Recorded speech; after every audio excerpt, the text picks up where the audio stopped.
All right, hello, ladies and gentlemen. We are back with game number 2 here for the Battle of Central Europe qualifier round 3 between XD and Central of Fear. XD took game number 1.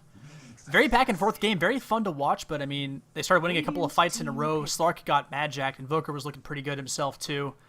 Took a couple of nice fights and just kind of swept through and killed all the racks, and they won the fights that mattered. So they have a 1-0 lead in the Central of Fear. They're not done yet, though. They want to get back into this game with the game 2 win.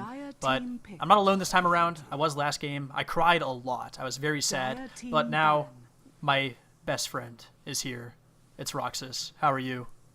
I'm doing well. I'm all choked up now. I wasn't ready for all this emotion. I'm pretty emotional when I'm forced to solo cast. I just kind of fall into this whirlpool abyss of just complete and total despair. But now we're not in despair, so that's good. But these guys are drafting like madmen, so yeah, they are. Get into it.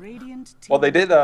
Central Fear did go ahead and take out Invoker. They don't want to be facing that again. So XandD, they prioritize picking Batrider first and banning Shadow Fiend. So normally we'd see Batrider banned and never really picked because Batrider is one of those heroes where it seems like a huge pain in the ass to play against, but not always like the easiest hero to play. Even though we always see him do pretty well, kind of like Magnus in that sort of. In that sort of way where, yeah, S4 can play Magnus really well, but you're never going to ban him against normal teams. So, Central Fear, they respond immediately with a Nyx Assassin to counter that Batrider and pick up a Brew right away, and XandD pick up a Tidehunter for the Dire offlane. Yeah, but this is a hero that was banned very early on. So that was the last series. Never mind. Okay, I'm confusing myself already between series today. I evolved. If I have to wait for 2 hours for SEA servers again, that'll probably just keep happening. But yeah, 2 potential, what you would say is offlaner heroes on XD, so probably going to be a support Tidehunter here, I would assume, unless they run both these as core somehow and have very little physical damage coming from that, but I doubt that's what they'll do, so not really sure about that. That's still a pretty strong mid, like, especially in certain matchups. Against a Brewmaster, he might have kind of a tough time, but the only disadvantage is that back when Batrider had decent base damage, you had the option to Napalm to harass, and you could just still get decent last hits if you were good enough, but because of Batrider's bad base damage, he has to Napalm in the lane. And the disadvantage of that is it gives free regen, it pushes the lane out, which maybe you want to do to control the runes, and he isn't on Radiant, so he wouldn't be able to stack and farm the jungle as easily, but I still think he's a strong option for mid, and I would rather see that than see a support Tidehunter. Anytime I see a support Tidehunter, they just kind of do nothing until like 35 minutes when they've already lost. Yeah, support Tide just completely reliant on near-perfect pulls to really get any sort of early impact in the game, which is when Ravage is most effective before BKBs pop out and things like that. And well, we already see the Brewmasters. That's one here that really doesn't care about Ravage that much unless you somehow clean him up with the Ravage initially or he isn't already in ulti form. So we'll see how that pans out for him. But other bans, we had the AA Shadow Demon banned out by XD and Lich and Slark taken out by CoF, respecting that Slark in the last game from XD, which was... He had a really poor start, but considering his start, he went absolutely ham in that last game, so I completely understand that ban. And CoF, they'll grab a Rubik. It was on XD last game, but they'll just take it. Solid support. I don't know. It's just good. Well, I mean, it's against a Tidehunter. And pretty much.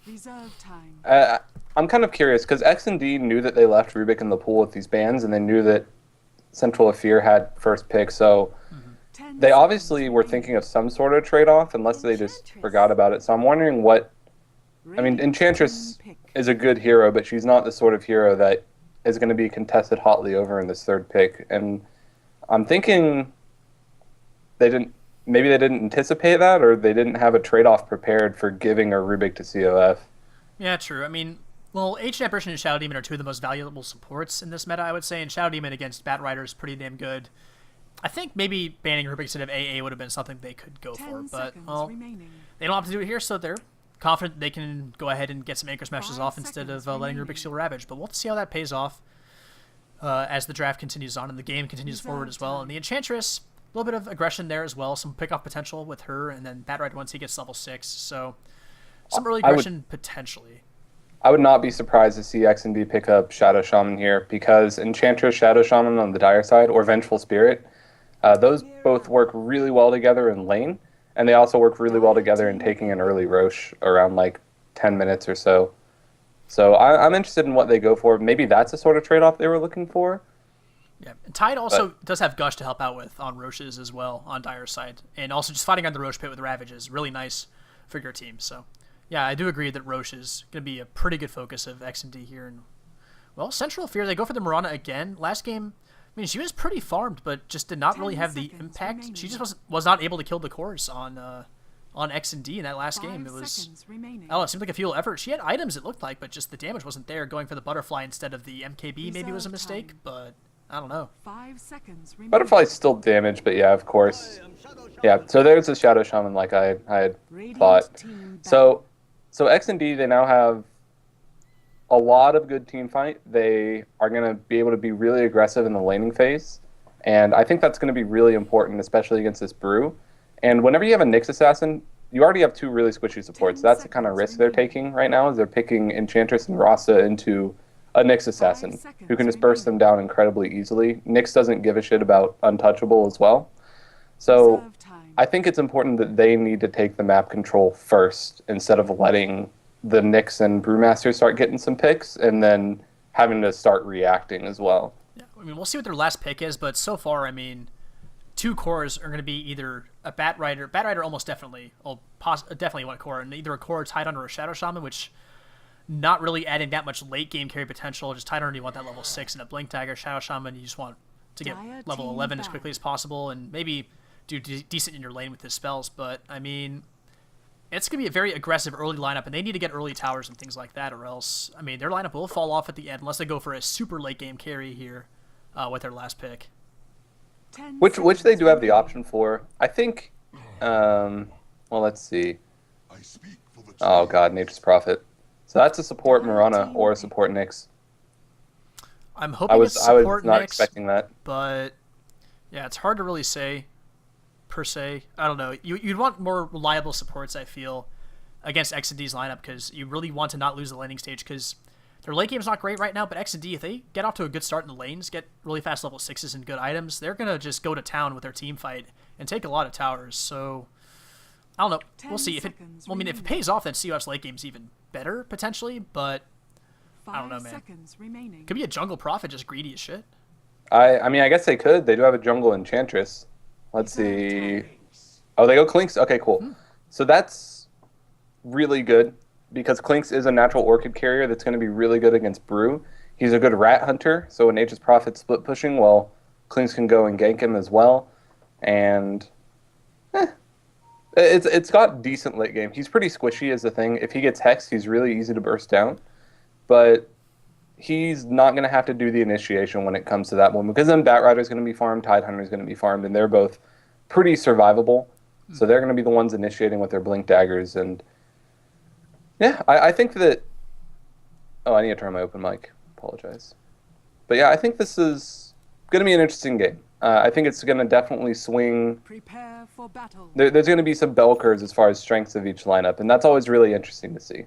Yeah, definitely. But, well, let's go and introduce the teams. On the side of XD, winners from the previous game, up 1-0, looking to close the series out 2-0. We've got Tresden on the Bat Rider heading towards that off lane. Shadow Shaman played by 1-2-3, 1-2-3, 1-2-3. Cupe, or however you want to pronounce his name, on Tidehunter. Clink's going to be taken up by Achroma, and last but not least, Twerk It Baby on that Enchantress. Yep, and Smoked Up on the Radiant side, heading to the Dire jungle, just to make sure that they ward off the Enchantress's jungle. We're going to have Daywalker on the Nyx Assassin. It's going to be Noctis playing as the Pandarian Brewmaster. And we're going to have Mimic Club on the Rubik. It's going to be Klasinski, that's it, on the Mirana. And then last but not least, on the Nature's Prophet, it's going to be RNT. Yep, both teams. He's on booth first, so he's offlining. Yeah, both teams just kind of going straight jungle, to the enemy's jungle, just chilling out, checking it out. Not going to find a whole lot there, and well, we'll see if this Enchantress is forced. Well, the way these wards are, unless they deward all these, I just reckon we'll see the Enchantress go enemy jungle once she figures this out. Well, she still has 2 of these camps. She has those 2 camps to work with at least. The only disadvantage is that you can't... Normally, you kind of want to stack and farm this camp because it doesn't spawn any Mud Golems, but I guess that also kind of shuts down the Bat because he wants to farm that. But yeah, aggressive jungle's certainly a thing, and it looks like they're actually just going to do it. Yep, and the Shadow Shaman's down here as well, too. And, well, it looks like they're throwing an Nature's Prophet solo safe lane, so it looks like XD read the lanes pretty well here with how they've decided to lane this, trying to give that Nature's Prophet a really hard time down here and find this Enchantress some enemy jungle to work with. But Prophet already trying to block up his own camps with some tree ants, so pretty smart move there at the start. Going to go ahead and take the large camp out of the picture, and now Enchantress will be like, wait a minute. There's no creeps here, but she might just go grab a Frost Ogre from this medium camp potentially or something. Because that does a lot for you, right? Dude, Frost Armor, man. It's legit. No, but there's a Harpy in there, so Harpy I think is one of the most underrated creeps. Anytime there's a Harpy in a lane harassing mid from an Enchantress, everyone's like, oh, this creep is just BS. It's 140 damage every 4 seconds for like no mana. But yeah, I think this will be fine. They can harass Nature's Prophet out of the lane really easily. He's quite squishy. It has a really long range as well. If you actually look at the range on Chain Lightning, it's ridiculous. So even if he's under the tower, he can still get hit by that as long as there's vision. So, it's going to work out. And this camp's going to spawn in 15 seconds anyway. So, yep. We're also going to have a mid Tidehunter versus this Brewmaster, a matchup you don't typically see. But I mean, Tide, he should do all right here. Anchor Smash will help out against another melee core in this lane. So he should do all right. The claps will be annoying still, and the crits, obviously, once they start coming out. The auto crit is a real pain in the ass to deal with. But Tide should do okay here, I think. Yeah, especially if once he gets that value point in Kraken Shell as well, it's going to do a lot for him. And he's got a bottle on the way already, so he'll be totally fine. And speaking of these lanes, yeah, they're going to be shutting down the Nature's Prophet, but I think that shutting down Nature's Prophet is not nearly as impactful as shutting down Klinks, because Klinks doesn't have a recovery plan. Like, Nature's Prophet can go and farm a jungle where he has vision. He can go to the Dire jungle if he wants. He can go back to his own camp, even though it might even be contested.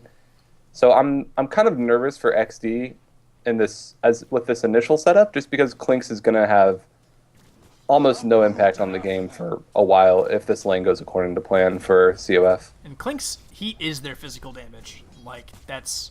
I mean, there's wards, I guess, but as far as like a hero providing right-click damage, he's all they've got. And then on the side of CoF, I mean, Nature's Prophet may not be getting a ton, but the Mirana will get some last hits.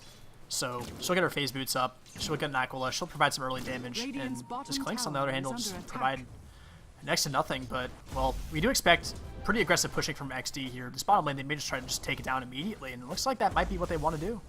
Yeah, they know that Nature's Prophet only has Treants at level 1. He did hit level 2, so he has Teleport, but like, what does that really bring him? He's just going to TP... the fake TP, the distracted TP. Distracted me, man.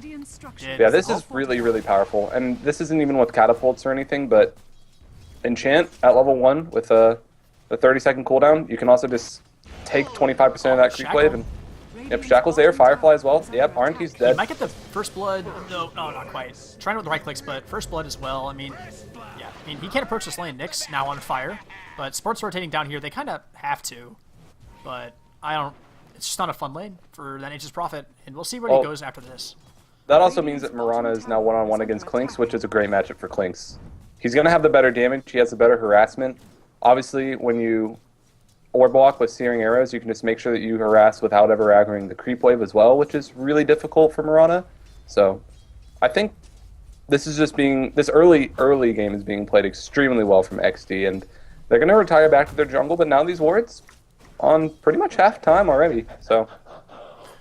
Yep, so she'll find it back eventually, and like you said, she's got camps to work with. Actually, this ward doesn't block the medium camp, so she can farm that as well. So she's got 3 camps to work with, so not too shabby. And yeah, like you said, Klinks, he actually managed to get levels while he's improved before, so he's actually a level ahead, a little bit ahead in XP. So he pulled for himself is why. Classic plays.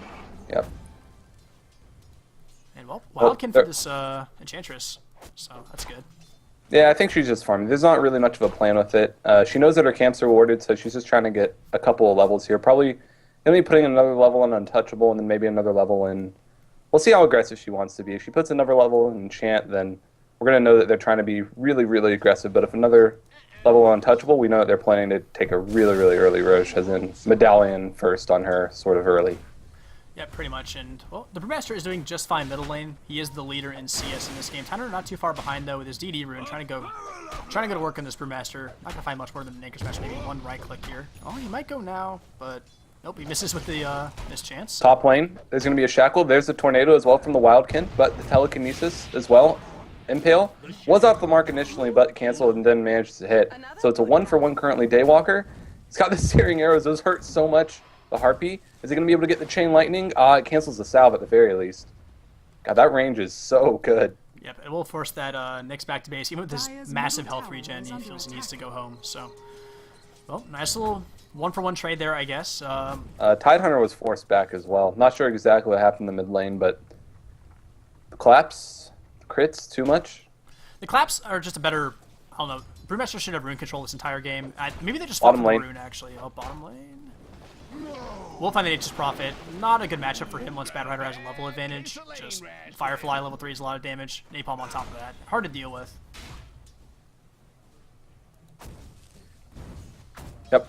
And also, there's a Satyr creep, so Enchantress looking to at least do a lot of damage to this tower, and with level 3 Searing Arrows on Clinks, they can take this down. They have a catapult as well. Yep, Null just go to work on this, and there's no glyph because that glyph was forced out way earlier in the game, about like 1.5 minutes in, so gonna do a lot of damage here. Brewmaster, oh, well, we're back to this. I don't know how much the last game you were watching, but this player just every, I don't know, 7 to 10 minutes, he just DCs, and then comes back, and then it's like, all right, let's go again. But, yep, get ready for this. Couple minute pauses. This game will certainly be on the menu. On the menu? That's my favorite. Delicious pause. Can I have this pause with a little more uncertainty, please? Jesus Christ.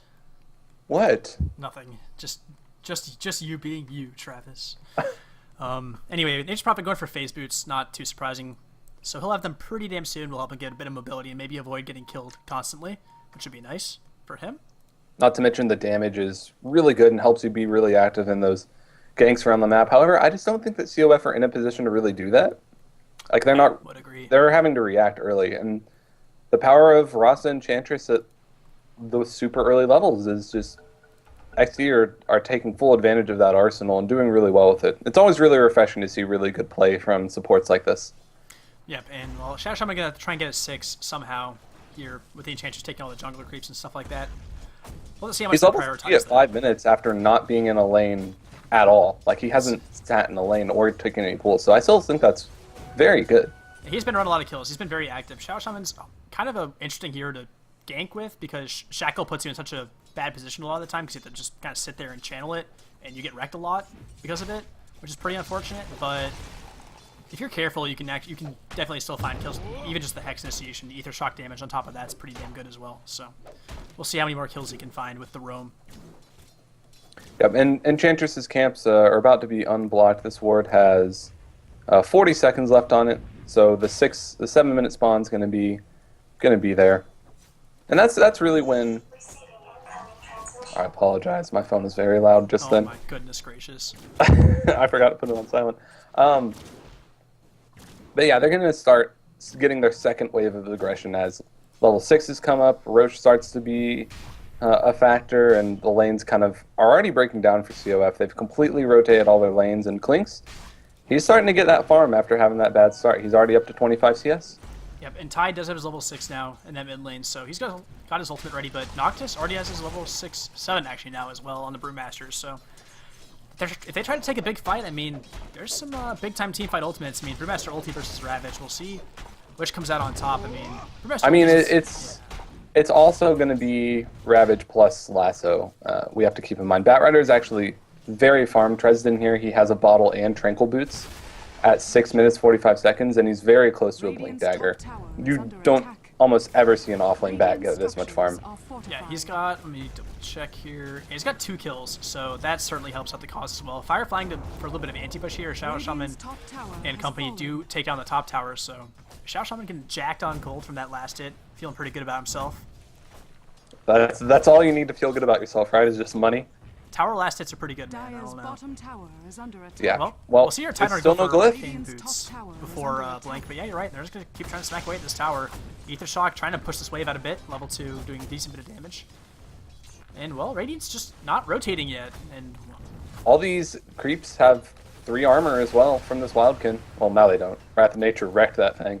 yep, destroyed. Radiant's top tower But is still, under attack. The power of Clinks They and did over half damage to that tier 2 tower for free. yeah, so, Searing Arrows is incredible for that. yeah, there's that quick medallion on Enchantress, like you mentioned. Roshan's certainly something they can go for very early on here with that. Brewmaster getting pretty close to his Blink, however, about 200 gold away after a couple of last hits there, so he's getting pretty damn close. And Mirana getting close to her phase boots, but really going to be relying on that Brewmaster to try and control these fights and defend pushes for the meantime. And Mirana doing weird 2-2-1-1 build here with the arrow and... I've actually seen that more often than not. The reason being is it doubles the damage of arrow going from level 1 to 2. But going from levels 2 through 4, it's like whatever. Because the Starstorm is not always going to hit, and the difference is 75 more damage, whereas for the arrow it's 90 more damage. So I've actually seen that more often than not these days. Can't say I'm a fan, though. Can't say I'm a fan. Alright, well, are you a fan of Nature's Prophet dying? Yes. Yes, I am. Yep. Oh, they do have to spend the Ravage. They have detection for him?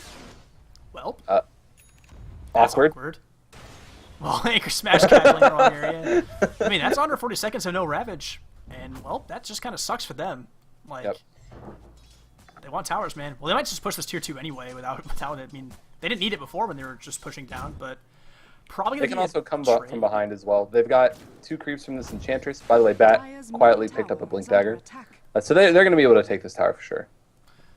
Yep, so they'll move on in. They'll grab it. I mean, it's the offlane tower, so not a big deal. They will want to try and stiffen up defensively a bit on the mid and safe lane towers so they can keep their jungle safe. But, well, so far they've shown no real signs of even wanting to defend here, and I guess they're waiting for this Brewmaster Blink, which is ready now, so probably never ready to take a fight. I want to talk about this Midas coming up on Klinks.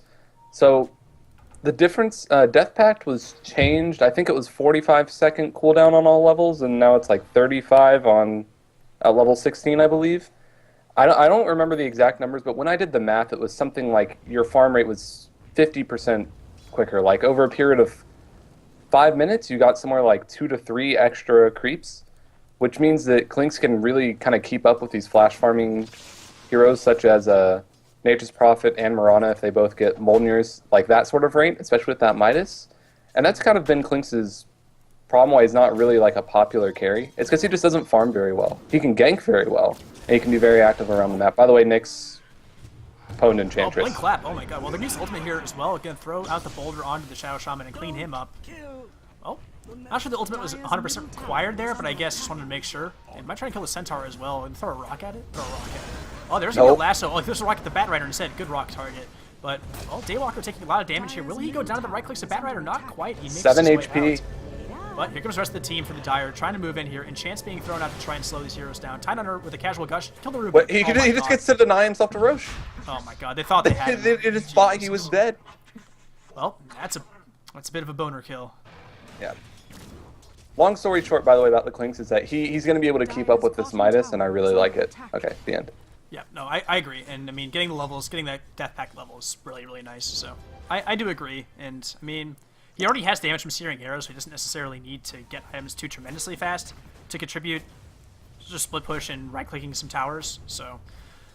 I mean, he's their one-position carry. Like, normally we see... Oh, I mean, Enchantress. She's literally... Well, she's not untouchable yet, but...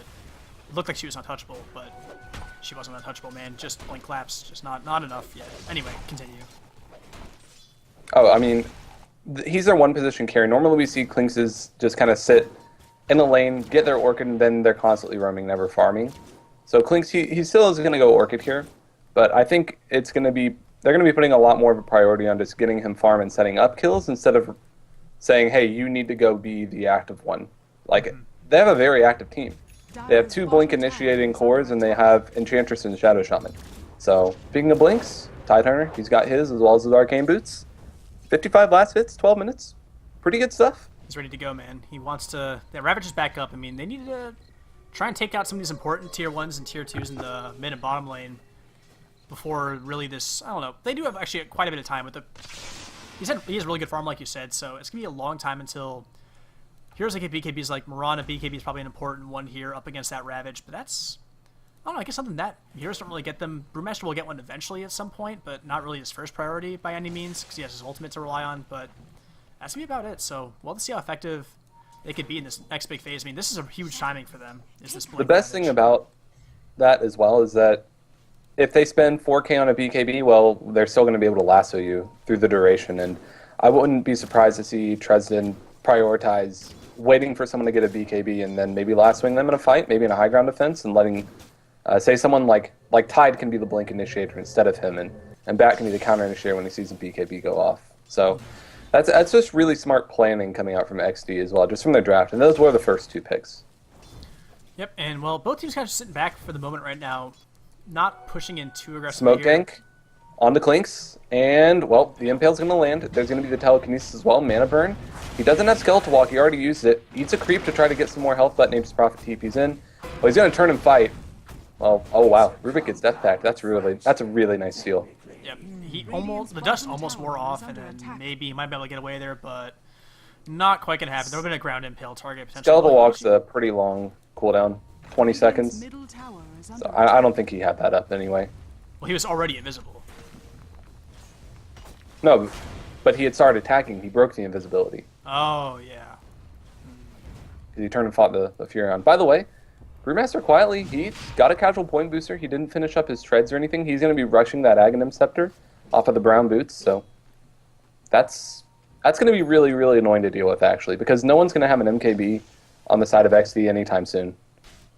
Yeah, definitely. And, well, Brewmaster Ultimate, the first one, just used to kind of secure 1 kill, but he's got a level 2 ultimate pretty soon, longer duration.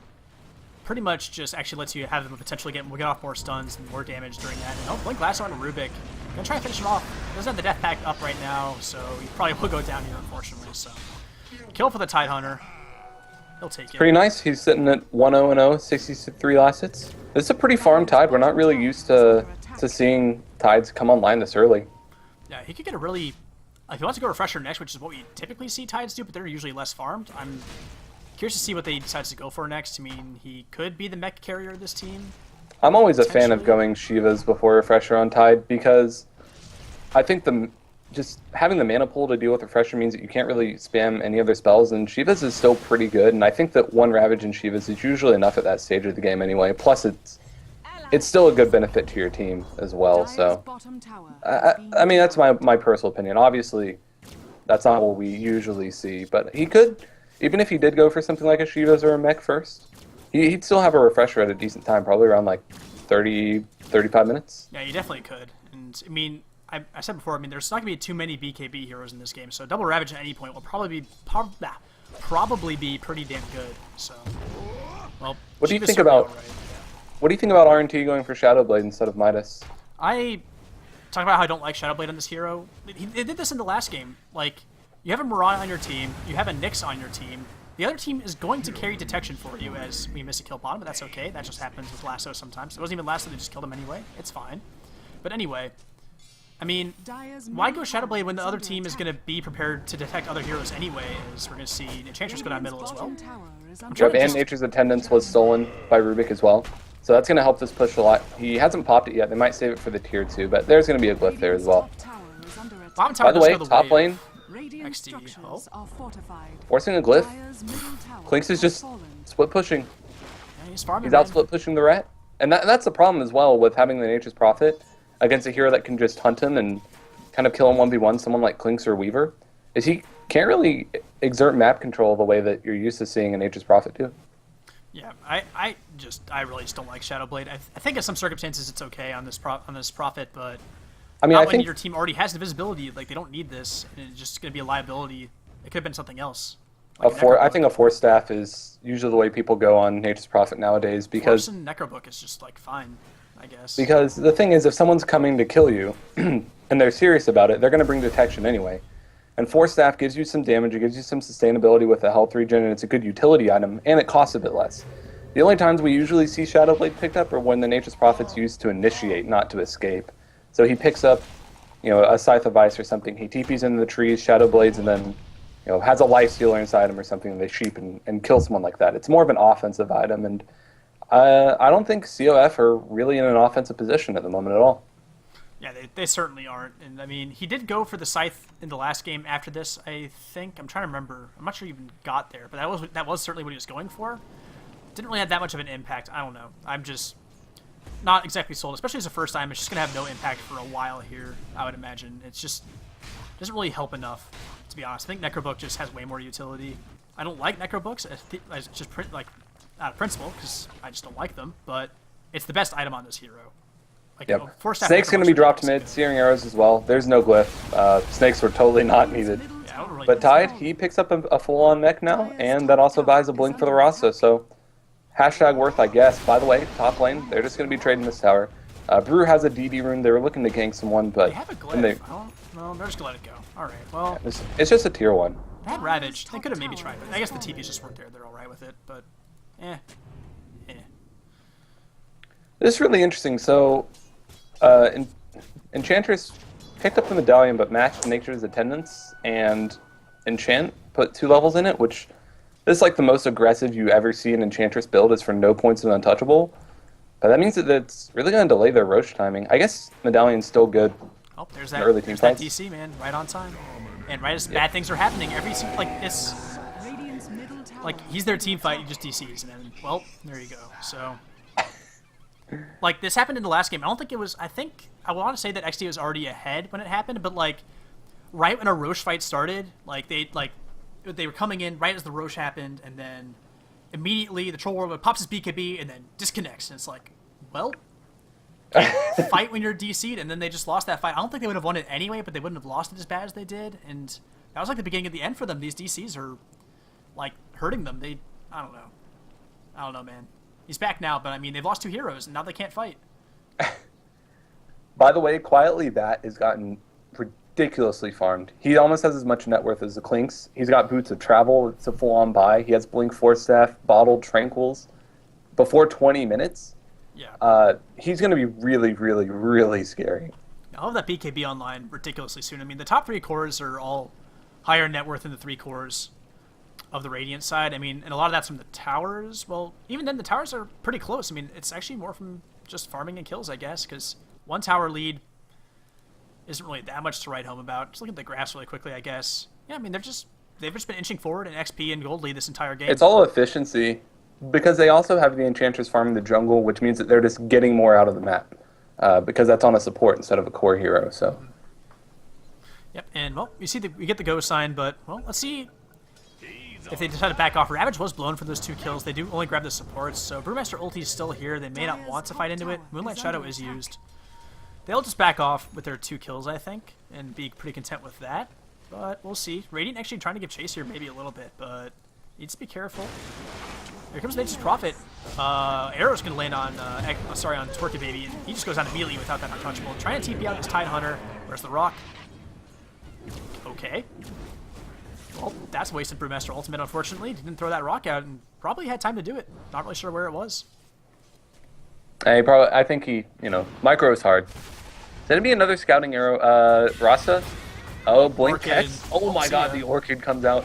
And Batrider comes in. He's going to be able to get Noctis as well. They don't even need to spend the lasso. So... They can kill streak for Batrider. I mean, it's... This is a really smart decision, too, is he picks up an incredibly early gem. And whenever a Bat picks up a gem, he's one of the best at D-warding, and he's hard to kill. And you just lose all your map control. He moves around the map so quickly, and Firefly is just able to see everything that... This is just so smart from XE. They're playing this pretty much perfectly, I think. Actually, they gave the gem to Shadow Shaman, which I guess is... I agree with you, the Batrider is probably the better carrier, but... I don't know. I guess they just figure... Maybe they were going to Roche and he wanted to deward it. I'm pretty sure they'll give it to Bat in a little bit. Well, we'll see how long he holds on to it. I would agree that Shadow Shaman probably not your typical gem carrier. I mean, he's pretty not easy very to kill. Tanky, and he has no escapability. So I don't know. He does have a blink dagger. I know he has a blink. Exactly. There It's you go. fine. Just get out of there. He doesn't need anything else out of life. Well, Batrider getting pretty damn close to his BKB if that's what his next item choice is. Typically, you go for that sort of defensive item here. It will be the BKB. He just picks up the club and the hammer right now. So working his way towards that. They've got the Aegis now, so we'll see how aggressive they try No to one can push. touch him if he has BKB. Like, the only thing that can stop him is a ground targeted Sprout, which he can just Firefly over. So Bat's about to be untouchable. And this is a funny thing. It's like I was mentioning, some people, whenever we see them pick Bat, they play it like this, and it seems invincible. It's like, wow, we should never let this hero through the pool again. Oh, Smoke is spelled. They know the Clinks is here now. They dropped the Sentry. But they can't find him now, so, well, Smoke disrupted. Don't worry, they blocked this camp. It's fine. Nice. Got him. And, well, Nature's Prophet's farming, I guess. Working towards that Scythe of Eyes like you predicted after the Shadow Blade, so pretty sensible stuff there, but gonna be a little lacking in the physical damage and Necrobooks won't be there. But, I mean, just going for control here, I guess, with the Murata going to be more DPS, I guess, but... Well, she has a Mithril Hammer, which can be either Maelstrom, BKB, or Deso. And I think it's smart to just pick up this hammer first and kind of see where the game goes, because if she does have to go BKB, yeah, she's going to hit... Oh, wow. Runs 3 heroes. He's just going to walk in the middle of them. I don't know about that. I think that was... Well, that's going to be a mega kill streak ended by Rubik. Well, here come the wards, but what are they going to try and target down? They're going to focus on the Rubik, it looks like. And we see the Shadow Shaman actually getting focused down as well. These wards may not really do anything here. Trying to kill some pandas, but they're not fighting near them. The Earth Panda is stuck in the wards, actually. Ravage finally comes through. Not really finding much of anything. I guess they do kill the Nyx Assassin with it, and Chancer's picking up the Rubik as well, so...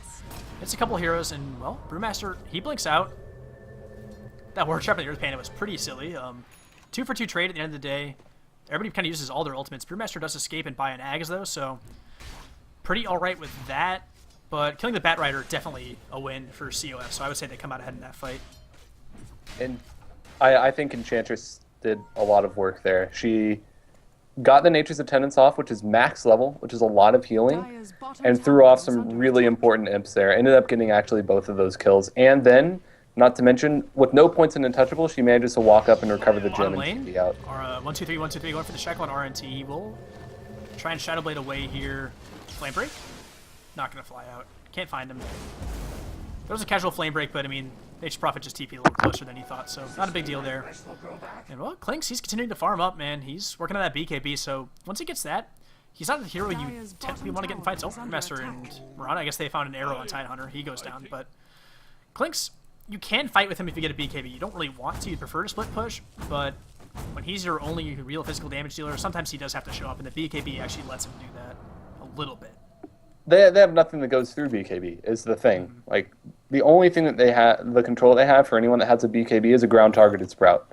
So, I mean, plus this Clinks has an Aegis as well. So he's going to have 2 lives. In his second life, he can pop a 10-second BKB. So, we also kind of get in this mentality of, like, if a hero is really good at split pushing, we're like, oh, we should only split push. But at the same time, you're like, well, what if they just take all of that physical damage that they offer towards the tower and just offer it in a team fight instead?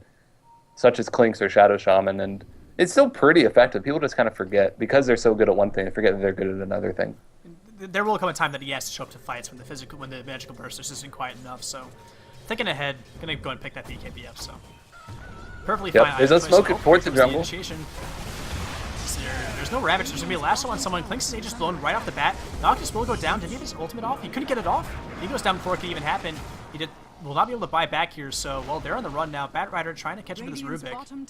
But Moonlight Shadow used to try and escape, and looks like everybody should get out okay here. But the Brewmaster going down before he can even get his ultimate off is going to lead to a very quick retreat for CoF. And there were no buybacks on that fight. That was only an Aegis spent, and they recovered the gem anyway. So, top tower is under attack. Easy game. Yep, so not really the worst for either team. I mean, CoF, they lose Brewmaster, but they get the Aegis, so I don't know. It's kind of. But I mean, CoF just has to get so much more done. Arguably, they do have the better late game with Nature's Prophet, Murata, and Panda all, whereas I think Tide is going to fall off. Batrider is still pretty scary late game, but not exactly for his damage. By the way, bottom lane. Never mind. Oh, Ravage is going to spend. Oh, that's not really well coordinated. Clinks was already backing off. That's not going to achieve anything. Tidehunter's just going to go down now, probably. Blink clap at some point here. Yeah, there it is. So hard to bring down. There he goes. He has 21 armor. Just not coordinated there. I mean, Clinks. I mean, I don't know. I think that not diving that kill after the leap got off, he's like, okay, we'll cut our losses. But Tide was not about cutting losses, man, and he kind of throws himself away there. Well, Batrider picks up BKB now, so he's untouchable. Enchantress, pretty close to the Aghanim Scepter, surprisingly, actually. And she's quite tanky for an Enchantress. She's got almost 1,000 HP, so she's going to be hard to bring down. Rasa, he's got 1,000 HP as well as a Blink, so he's hard to focus down. If you're CoF, who do you really focus in these fights? I mean, getting the Shadow Shaman before he gets wards is a nice thing if you can, but like you said, it can be hard to take him down. Enchantress starting to get untouchable as well, as just the general tankiness. It's going to be harder to pick off. I don't know, it's not easy. I mean, they'd love to kill the Clinks at the start of fights, certainly, or maybe the Tidehunter, as they do actually get the tier 2 bottom with the Clinks down. Push through, I mean, I don't know. Why is the courier? I don't know, it's dead though. What? Oh my god, Clinks is just going to kill all these heroes now. Well. Alright. That was the easiest DD of his life. Yeah, well, that means they're going to go try and grab some towers, I guess. It's just the 2 supports. They also get the courier, so... Is there anything...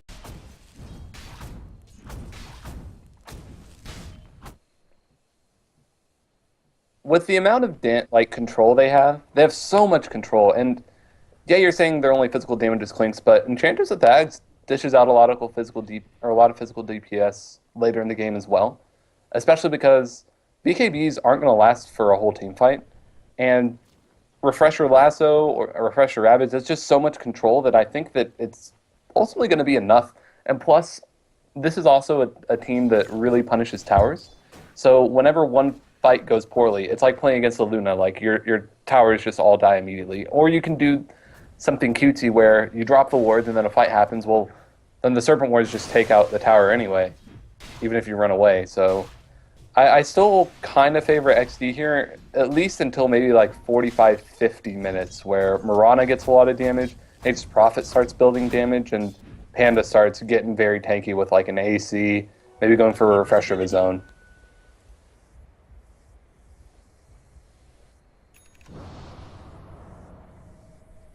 He could go for both.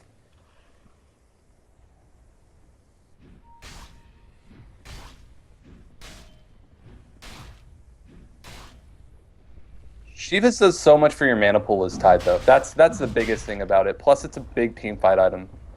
I think it gives you, what, 25 int?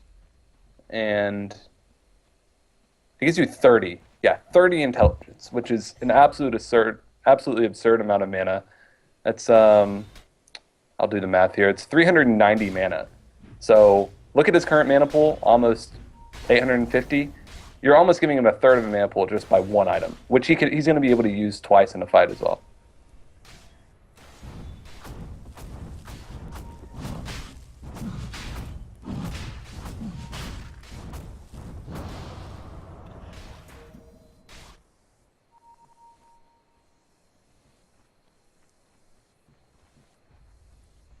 Well, they know because a Nature's Prophet tree spotted it, and Tidehunter killed the tree, so they're waiting to bait here. That's the thing. That's why we see the positioning here from XD, all by the Ancients.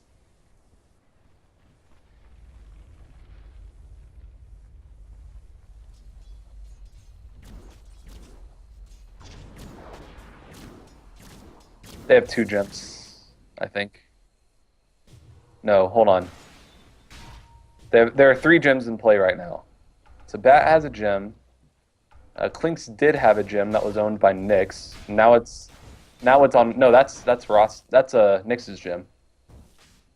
So there are 3 gems. Nature's Prophet bought a gem and gave it to Brewmaster. So there are 3 gems in play right now.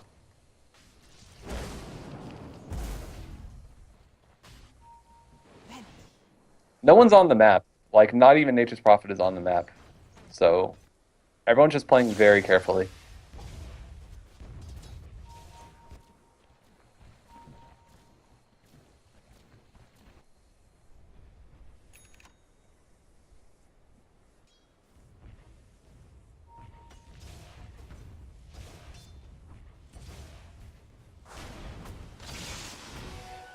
This is so much farm on a Shadow Shaman. He's almost got as much as a Brewmaster. And this is one of the, like, you don't think of supports that scale well in the late game because Rasa doesn't, but he does do very well with items. Speaking of which, Blink on the RNT, they do have a gem. So he's freaking dead, man. God, Imp does so much. Welcome to the abyssal pain. By the way, bottom lane, Lasso's going to be spent as well. Clinks, they're going to instantly blow up Mirana. There's a Panda ult used, but there's a Ravage kiving on the 2. Tide gets thrown up in the air. Daywalker goes down. That's a 4 for nil currently. Yeah.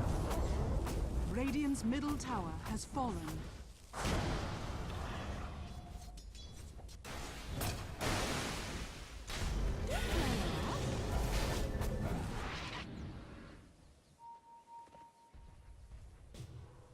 That skill's hard to land.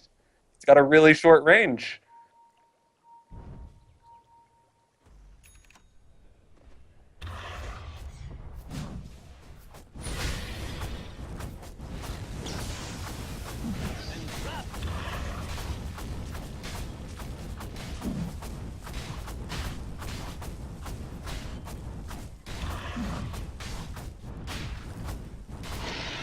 Sean has fallen to the dice. And an MKB and 1.7k gold. Batrider has a casual amount of money as well. He probably just buys boots of travel right now, and then probably goes towards the Scythe of Ice. Aha!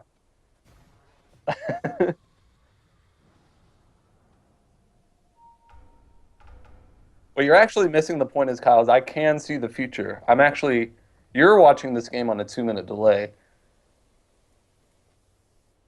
Oh wow, thank you, Kyle. Gonna use my name and stuff.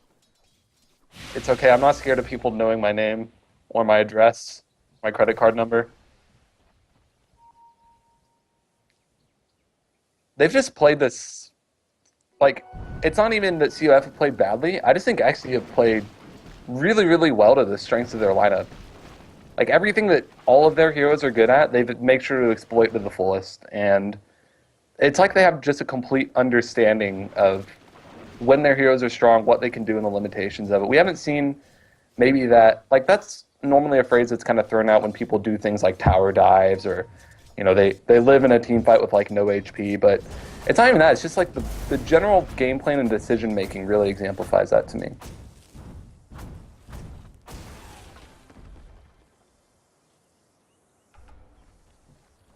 Radiant's bottom tower is under attack.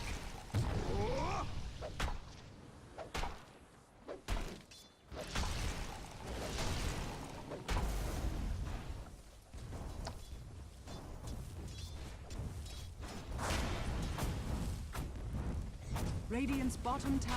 You can do it if you're air, or if you're Korok, but like...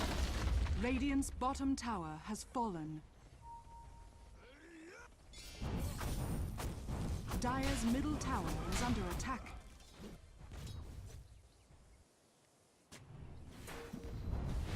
Radiant's bottom tower is under attack. Dire's middle tower is under attack. As well, that's kind of a waste, I think. BKB is going to be popular. They just have so much damage, it doesn't matter. God, Enchantress. Dire's middle tower has fallen. Radiant's bottom tower has fallen. Well, they are Radiant's bottom split barracks pushing mid, I guess. Radiant's bottom barracks has fallen. Dire's middle tower is under attack.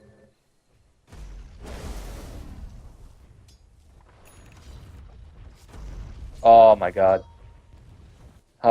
This Enchantress is going to hurt almost as much as Clinks now. She picks up a Mask of Madness.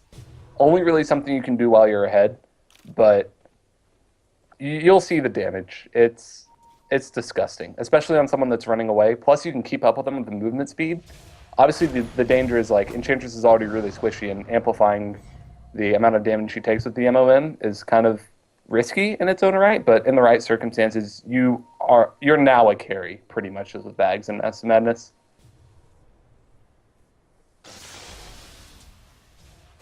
Probably. Or you can go Butterfly. I think Butterfly is actually really smart whenever you're ahead.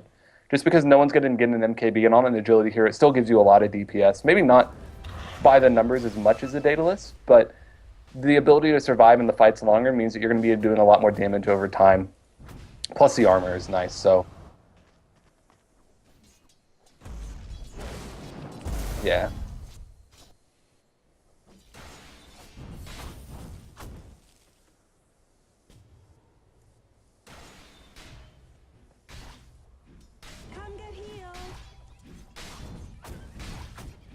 Yep, Molnir are actually going to be picked up by RNT as well. So CoF is looking to turtle, because now they're going to have 2 Molnirs, and that's purely just for pushing out these lanes of Megas. But how does that really, like, Molnir's pretty good in team fights, but if you can't be alive anyway, and their BKBs onto XD, it doesn't really matter. Plus they have Enchantress creeps to absorb up the damage, Tide is really tanky, Batrider's tanky enough of his own right, and he is going to go for the refresher like I thought he would.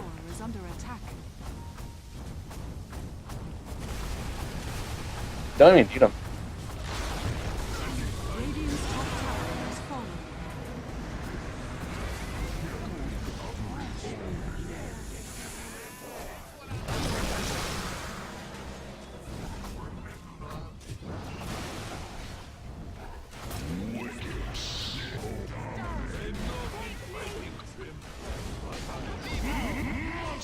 Radiant's top barracks are under attack. Dire victory.